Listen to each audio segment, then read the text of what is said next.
الرحمن الرحیم۔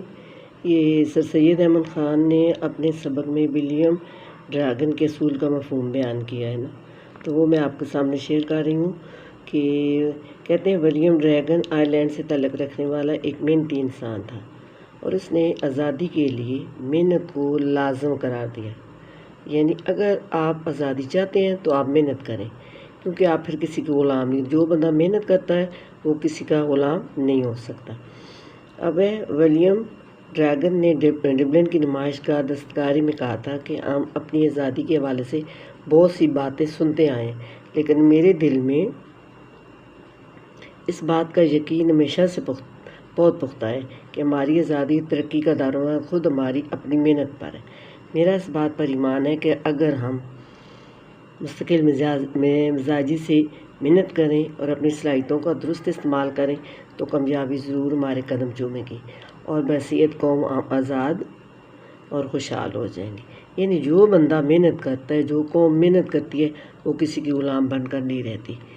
محنتی قوم جو ہے وہ آزاد قوم ہوتی ہے، کیونکہ اسے پتہ ہوتا ہے کہ ہم نے کسی سے کچھ لے کے نہیں کھانا، تو اس لیے ہم نے خود محنت کر دی ہے، تو ہم کسی کی غلام نہیں ہیں۔ اب اس کے بعد جو ہے آگے ایک اور چیز ہے، سوال ہے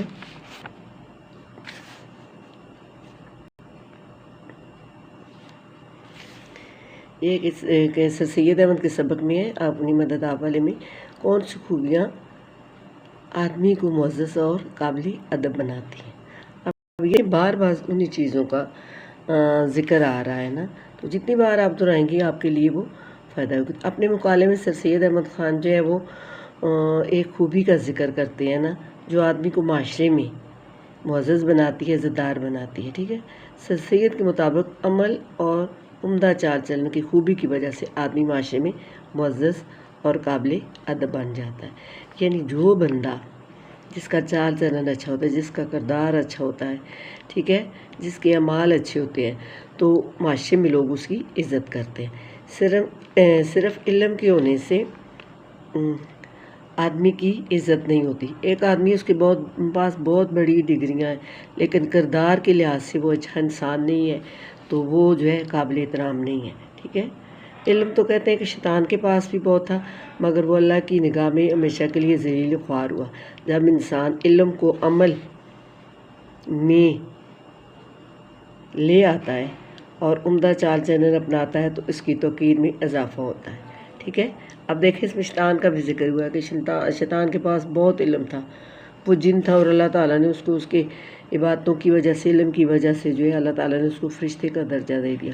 لیکن جب حضرت آدم علیہ السلام کو سجدہ کرنے کا اللہ پاک نے فرمایا تو اس نے انکار کر دیا، تو جس کی وجہ سے وہ شیطان بن گیا۔ تو علم جو ہے وہ اس سے عزت ہوتی ہے، لیکن کردار سب سے بہترین چیز ہے، آپ کا چال چلن کردار۔ اب اس کے بعد اپنی مدد آپ کا مرکزی خیال یہ ہے کہ آپ دیکھ لیں، اس سبق کا مرکزی خیال یہ ہے کہ دنیا میں صرف وہی قومیں ترقی کرتی ہیں اور کامیاب ہوتی ہیں جو اپنے زور بازو پر یقین رکھتے ہیں۔ یعنی اپنے آپ پر انہیں یقین ہوتا ہے کہ ہم جو کرنا چاہے ہم کر سکتے ہیں۔ اپنی مدد آپ کے جذبے سے شرمسار ہوتی ہیں جو قومیں، جبکہ دوسروں کی مدد کی طالب قومیں ذلیل خوار ہوتی ہیں اور معاشرے میں ان کا کوئی مقام نہیں ہوتا۔ عمدہ چال چلن، مسلسل عمل اور اپنی مدد آپ کا جذبہ انسانوں اور قوموں کو معزز اور قابل احترام بنا دیتا ہے۔ نیز خدا بھی ان کی مدد کرتا ہے جو اپنی مدد آپ کرتے ہیں۔ اب دیکھیں یہ سارے وہی ہیں کہ جب آپ خود کچھ کرو گے تو آپ کی عزت ہوگی، آپ کا کردار بہتر ہوگا، لیکن جب آپ جو ہے وہ دوسروں پہ انحصار کریں گے، دوسروں کا سہارا لیں گے، دوسروں سے مدد مانگیں گے تو معاشرے میں آپ کی عزت نہیں ہوگی اور نہ ہی جو ہے وہ قوموں میں آپ کی عزت ہوگی۔